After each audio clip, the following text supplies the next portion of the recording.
Hello student, welcome to my channel the source of wisdom. हम लोग इस videos में डिस्कस करेंगे क्लास 8 का जो चैप्टर 3 है मिनरल एंड पावर रिसोर्स, उसी चैप्टर का एक्सरसाइज क्वेश्चन आंसर को हम लोग डिस्कस करेंगे। तो चलो वीडियो स्टार्ट करते हैं। देखो फर्स्ट क्वेश्चन क्या है, name any 3 common mineral used by you every day use किया जाता है ऐसा कॉमन मिनरल क्या क्या है।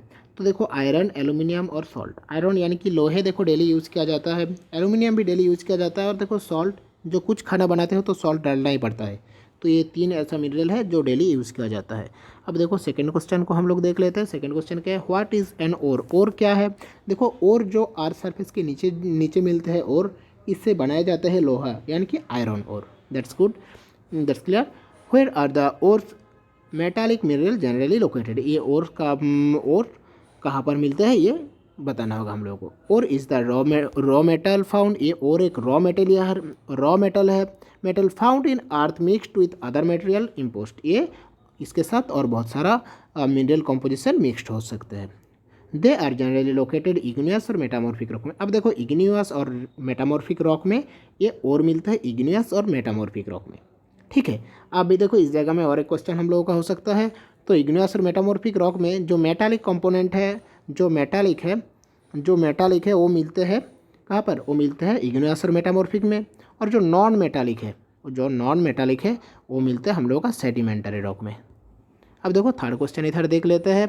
थर्ड क्वेश्चन क्या है, देखो name to region rich natural gas resource. कहाँ पर नेचुरल गैस सबसे ज़्यादा मिलते हैं, देखो वर्ल्ड में भी बताना होगा और इंडिया में भी बताना होगा। वर्ल्ड का देखो रसिया, नॉर्वे, यूके, नेदरलैंड। ठीक है, तो हम लोगों को 2 बताना होगा, रसिया, नॉर्वे। अब देखो इंडिया का अगर देखा जाएगा तो जैसलमेर, जो राजस्थान का जैसलमेर, कृष्णा गोदावरी डेल्टा में मिलते हैं। Tripura and some areas offshore of Mumbai High में मिलते हैं। ये इंडिया का और 2 जगह बताना होगा, जैसलमेर और कृष्णा गोदावरी डेल्टा। ठीक है, अब देखो हम लोग देखते हैं फोर्थ क्वेश्चन क्या है। फोर्थ क्वेश्चन में क्या है, देखो which source of energy would you suggest for. क्या है ये सभी एनर्जी का सोर्स क्या है ये हम लोगों को बताना होगा। रूरल एरिया में देखो मिलते हैं बायोगैस और सोलर एनर्जी ज़्यादा मिलते हैं रूरल एरिया में। कोस्टल एरिया में तो टाइडल एनर्जी, ठीक है, और एरिड रीजन में वाइंड एंड सोलर एनर्जी मिलते हैं। अब देखो फिफ्थ क्वेश्चन हम लोग देख लेते हैं।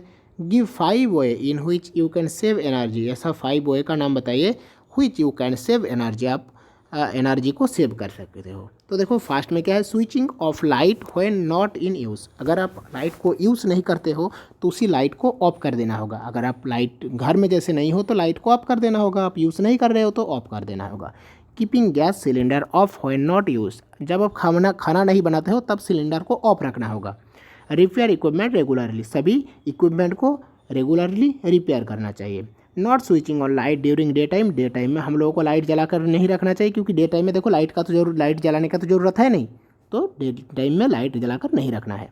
Always replacing the wire fitting when they are aged. अब देखो जब कुछ पुराना वाला वायर जो हो गया है उसे रिप्लेसिंग करना होगा, चेंज करना होगा।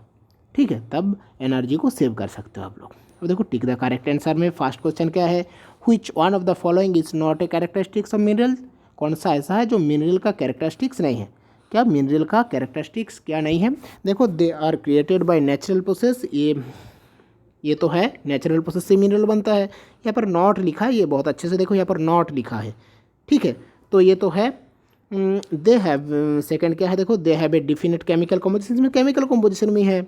दे आर इनएक्सिस्टेबल यानी कि यूज़ करने के बाद ख़त्म नहीं होता है। देखो use of following not characteristics of mineral तो देखो यूज़ करने के बाद ख़त्म हो जाता है, तो इनएक्सेसिबल मतलब यूज़ करने के बाद ख़त्म नहीं होता है। जैसे सोलर एनर्जी ये ख़त्म नहीं होता है, तो वाइंड एनर्जी, टाइडल एनर्जी ये ख़त्म नहीं होता है। तो देखो यहाँ पर है नॉट बोले हैं, यानी कि बोले हैं not a characteristics of mineral का ये सभी कैरेक्टरिस्टिक्स है, ये भी कैरेक्टरिस्टिक्स है। देखो देयर डिस्ट्रीब्यूशन ऑफ पानी भी क्योंकि सभी जगह में इक्वल नहीं है, समान नहीं है, तो ये वाला हो जाएगा, ये आंसर हम लोगों का हो जाएगा।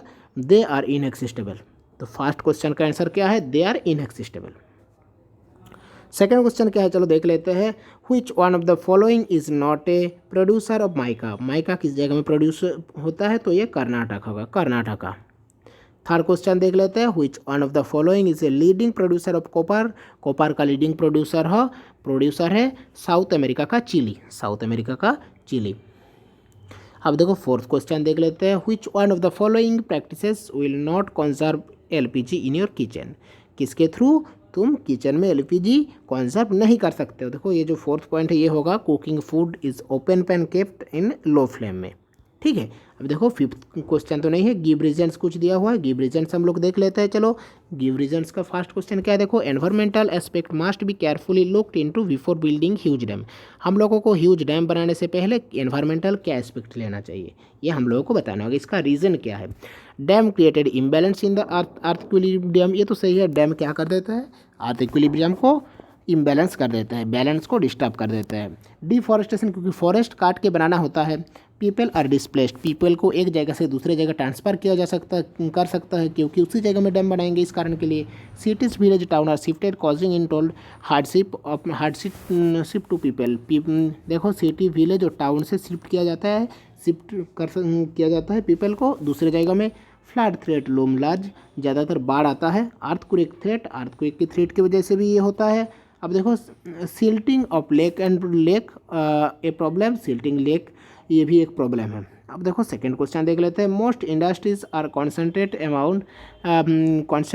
Around coal mines. ये मोस्ट इंडस्ट्रीज, मोस्ट ज़्यादातर इंडस्ट्रीज सभी कॉन्सेंट्रेट करते हैं कोल माइंस के साइड में, क्योंकि देखो ट्रांसपोर्ट खर्चा बचाने के लिए। बात क्या है, जिस जगह में कोल माइंस होगा उसका साइड में इंडस्ट्रीज बनते हैं, क्योंकि देखो यहाँ पर अगर कोल माइंस है तो यहाँ पर अगर हम लोगों का इंडस्ट्रीज बनेगा तो ट्रांसपोर्ट खर्चा कम लगेंगे। अगर यहाँ पर हो जाएगा, समझो यहाँ पर हो जाएगा तो ये इतना दूर ट्रांसपोर्ट खर्चा ज़्यादा लग जाएंगे, ठीक है। तो साइड में इस कारण के लिए होता है। देखो because coal is used power, it is also raw material in some industries, इसका रॉ मटेरियल बहुत सारे इंडस्ट्रीज में ज़रूरत है, ठीक है। अब देखो थर्ड क्वेश्चन क्या है, petroleum is referred to a black gold. Petroleum को रेफर किया जाता है ब्लैक गोल्ड में, किस कारण के लिए, देखो पेट्रोलियम से बनते हैं प्लास्टिक, पेट्रोल, डीजल, केरोसिन, ये सभी बहुत कुछ बनते हैं, ठीक है। तो इस कारण के लिए पेट्रोलियम को ब्लैक गोल्ड कहा जाता है। देखो petroleum is refer to as black gold due to immense value, इसका वैल्यू बहुत ज़्यादा है, एंड यूज ऑफ डिजर्वेज, इस कारण के लिए। अब देखो quarrying can be become a major environmental concern. Quarrying देखो ये एक मिनरल एक्सट्रैक्शन का 3 प्रोसेस में बताया हो ऑलरेडी, तो आप लोग वीडियोस में जाकर देख सकते हो, प्लेलिस्ट में क्लास 8 जियोग्राफी 3rd चैप्टर लिखा है, आप लोग वहाँ पर जाकर देख सकते हो। तो ठीक है, 3 प्रोसेस एक्सट्रैक्ट करने का, मिनरल को निकालने का 3 प्रोसेस ऑलरेडी मैं बताया हो। क्वायरिंग यानी कि जो ऊपर का सरफेस को काट के जब निकालते हैं ऊपर सरफेस को, तब उसे कहा जाता है क्वायरिंग। ड्रिलिंग यानी कि जब एक जगह में काटते हैं इसे बोलते हैं ड्रिलिंग, और माइनिंग तो पता ही है, जैसे एक जगह में खाद काटते हैं इसे बोलते हैं माइनिंग। तो देखो due to dust raises from quarrying activities and deforestation, तो ऊपर का लेयर को क्वायरिंग में पूरा काटना पड़ता है। अब देखो कुछ डिफरेंस के बारे में डिस्कस किया गया है, कॉन्वेंशनल और नॉन कॉन्वेंशनल रिसोर्स का डिफरेंस क्या है ये डिस्कस किया गया है। देखो कॉन्वेंशनल सोर्स ऑफ एनर्जी और दो source which have been use from time to immemorial, ये टाइम टू इमर्शियल है कि आप देखो क्योंकि ये यूज़ करने के बाद ख़त्म हो जाता है, इस कारण के लिए ये टाइम टू इमर्शियल है। कॉन्वेंशनल एनर्जी यूज़ करने के बाद ख़त्म हो जाता है, जैसे कोल, पेट्रोलियम, ये सभी है जो स्टॉक में है और यूज़ करने के बाद ख़त्म हो जाएगा। बट जो नॉन कन्वेंशनल है वो यूज़ करने के बाद ख़त्म नहीं होगा। देखो non conventional source of energy have generally been identified in the recent past, ये रिसेंट पास्ट में ये यूज़ करते ही चले आ रही है, ये ख़त्म होने का कुछ चांस ही नहीं है। अब देखो सेकंड पॉइंट देख लेते हैं, सेकंड पॉइंट में क्या बता रही है, they are inexhaustible except water, water छोड़ के सभी एक्सिस्टेबल है, यानी कि यूज़ करने के बाद ख़त्म हो जाता है। दे आर इनएक्सिस्टेबल यानी कि ये यूज़ करने के बाद ख़त्म नहीं होता है, जैसे सनलाइट है, वाइंड है, टाइडल एनर्जी है, ये सभी यूज़ करने के बाद ये ख़त्म नहीं होता है, तो ये इनएक्सिस्टेबल है। एक्सिस्टेबल मतलब ख़त्म हो जाना, इनएक्सिस्टेबल मतलब ख़त्म नहीं हो जाना। तो देखो कोल, पेट्रोलियम ये सभी एक्सिस्टेबल है, यानी कि यूज़ करने के बाद ख़त्म हो जाता है, बट एयर, वाइंड, सनलाइट ये यूज़ करने के बाद ख़त्म नहीं होता है, ठीक है। अब देखो थर्ड पॉइंट देख लेते हैं, थर्ड पॉइंट में क्या बता रही है, they cause pollution and when used as they emit smoke and ऐसा। अब देखो इससे पोल्यूशन होता है, जैसे देखो कोल, पेट्रोलियम, इसके थ्रू पोल्यूशन तो होता है, आप लोगों को तो पता ही है, इससे तो जो धुआं निकलता है इससे पोल्यूशन होता है।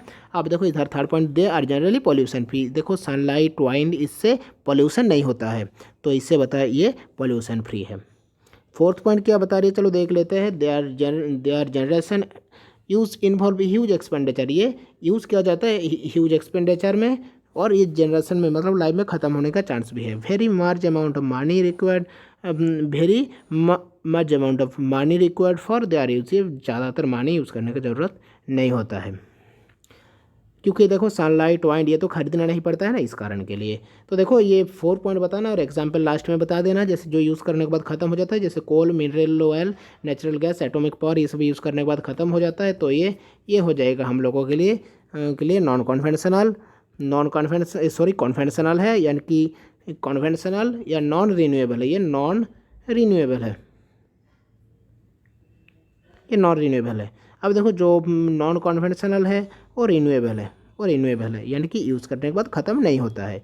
तो ऐसा देखो एग्जांपल दिया गया है, geothermal energy, solar energy. Solar देखो सनलाइट यूज़ करने के बाद ख़त्म होने का तो चांस ही नहीं है। वाइंड एनर्जी, वाइंड तो यूज़ करने के बाद वाइंड भी ख़त्म नहीं होगा। टाइडल एनर्जी, ये सभी यूज़ करने के बाद ख़त्म नहीं होगा। इस कारण के लिए ये सभी है non conventional source of energy. अब सेकेंड देखो हम लोग देख लेते हैं बायोगैस और नेचुरल गैस के बारे में। बायोगैस और नेचुरल गैस के बारे में देखो, biogas is obtain from surf farm wastage, animal and human waste. Biogas देखो कॉन्स्ट्रक्ट किया जाता है, बायोगैस मिलते हैं। बायोगैस किसके थ्रू मिलते हैं, देखो देख लेते हैं। Biogas is obtain from surf farm wastage, animal waste से, एनिमल डांग से देखो ट्रांसफ़र की, एनिमल डांग को मिक्स करते हैं, मतलब एनिमल डांग को डांग से ट्रांसफ़र किया जा सकता है बायोगैस में, एनिमल डांग। और देखो जो वेस्टेज एनिमल है, जो waste animal and human waste में जैसे देखो जो किचन से जो निकलते हैं, जैसे जो ख़राब होने वाला वेजिटेबल्स वगैरह, इसके थ्रू बायोगैस प्रोड्यूस किया जाता है। अब देखो नेचुरल गैस क्या है। Natural gas found associated generally with petroleum. जब देखो अर्थ का प्रेशर की वजह से, अर्थ का टेम्परेचर की वजह से पेट्रोलियम गैस में ट्रांसफ़र हो जाता है, तब नेचुरल गैस मिलते हैं।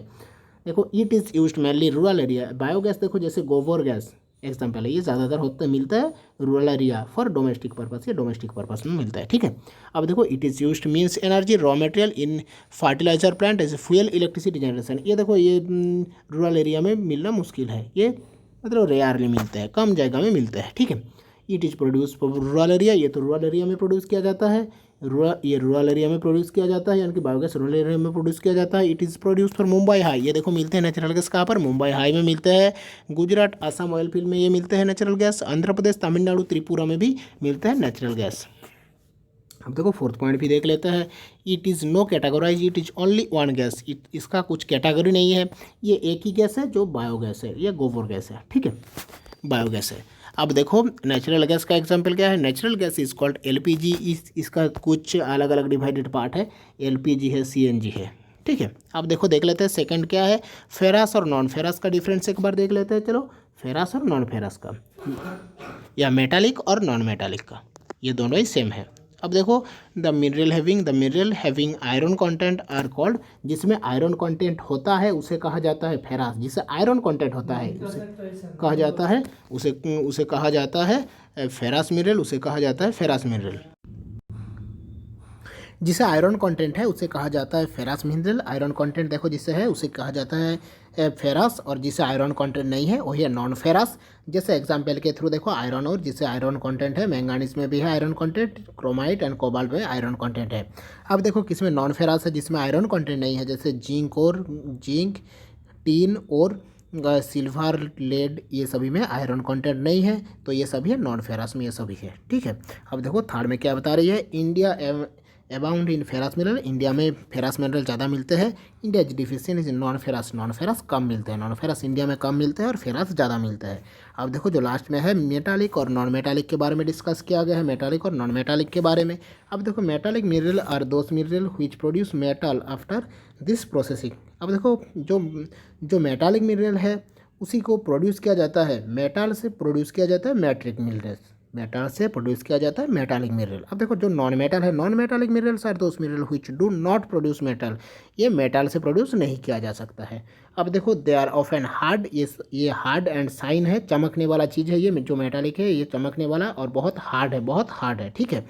अब देखो ये जो नॉन मेटालिक है ये हार्ड नहीं है, ये सॉफ्ट है, ठीक है।